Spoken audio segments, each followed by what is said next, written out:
everyone. Welcome to Forward Focus. My name's Tom Burdick. Today's show is Water Conservation Ideas. We've heard a lot in the news last couple of months about the impending drought, and we have all noticed relatively dry winter, and a lot of us have noticed that soil is not nearly as wet and muddy as it is this time of the year, and that's generally an indicator that we're going to have a little bit drier summer. And there have been a lot of talk historically about water conservation, and we need to think about using our resources more efficiently. So today's show is Water Conservation Ideas. And it's ideas that you can put to work in your own home, in your own yards and backyards to help conserve water. And eventually you'll end up saving money because that water costs you money and you get a bill every month, so it's something to think about. My guest today is Janet Saylor. And Janet Saylor is the Water Conservation Coordinator for the Sammamish Plateau Water and Sewer District, which is an awful lot of words, for a very basic idea about saving some water. Correct. So give us a little bit about your background, Janet, and what you do for the district. What I do for the district, Tom, is basically run the water conservation program, which includes a lot of things. I do all of the school outreach, public outreach programs, going into schools, talking to kids about water. Some ways of doing that, and a lot of it is that we do give out brochures to our customers that have some ideas. Well, in fact, I've got a nice stack of brochures here that I'm going to hold up, and we'll go on camera with these brochures. Get my hand out of the way. And let's see if we can go to some of these brochures. If you could go ahead and explain, I'll hold them as steady as I can, explain what these brochures are. Here's When to Water. This is our lawn watering calendar. A lot of the water purveyors are giving this away this year. It has an every third day watering setup. You take your house number, and you just find out what the last two numbers of your house number is, and then you have a little color-coded. The blue dot is 00 to 15, then 16 to 32, 33 to 99. Right. So you look at your address, and that tells you what day. Which days to water. And this is a 4-month calendar. And people, I think, a lot of people overwater. 2 hours a day every day is too much. We don't need to do quite that much. And also, so doesn't it make more sense to water at night?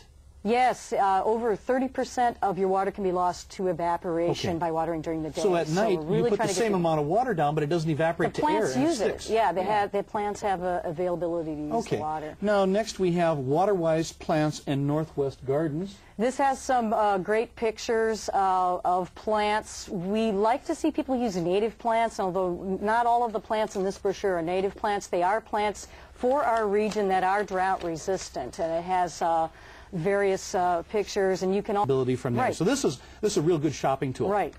All right. Exactly. Let's take a look at the next one. We have one called.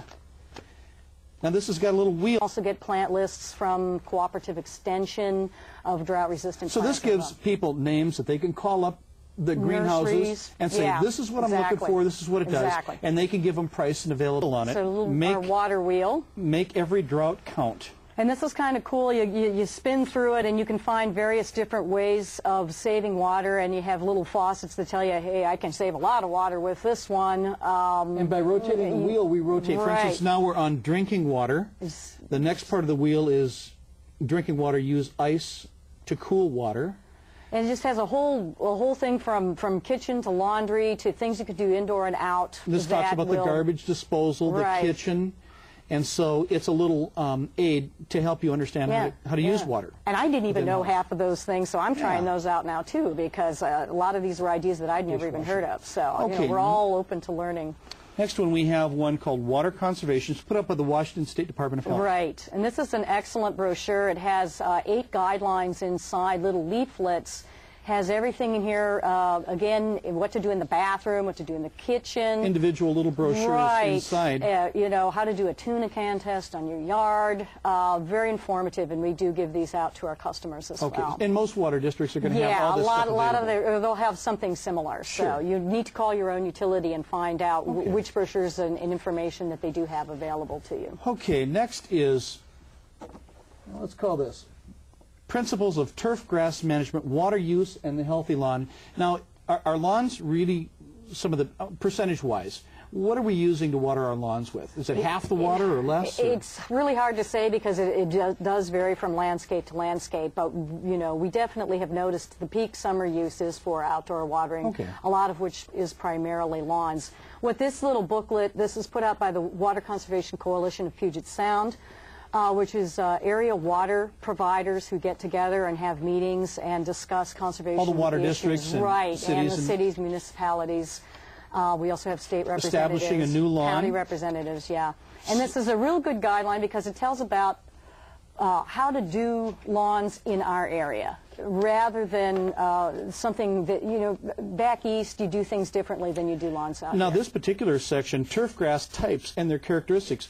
You've got perennial ryegrass, fine fescue. I mean, this is the kind of stuff we only read on the fertilizer bags but this talks about why we would plant one grass over another. Right. We don't want to be planting Kentucky bluegrass here. It just talks doesn't about grow the well characteristics. here. It doesn't grow well. Okay. So this gives homeowners some real tips that are non-commercially directed tips where they can pick grass types that that are not only going to use less water but be just as green and just as strong. Right. And if people also look at their lawns and look at their lawns as far as how big of a lawn do I need? Yeah. You know, I'd like to have a place for my kids to play, but maybe I don't need 2 acres of irrigated lawn. Right. So we really would like people to start looking at their lawns and so this is some real and objective information. It talks about the seeding rate. I mean, this is real hands-on stuff where people who are planting a lawn can get a hold of this, and it's not directed by the retailers, where they get some hard scientific information about some good grass types for them. Right. And you know, is there any direction or interest as far as managing your lawn? How low to cut the lawn, let it grow a little taller? Yeah, I think this year in particular, Cooperative Extension and I have discussed this a little bit, and we're trying to get some information about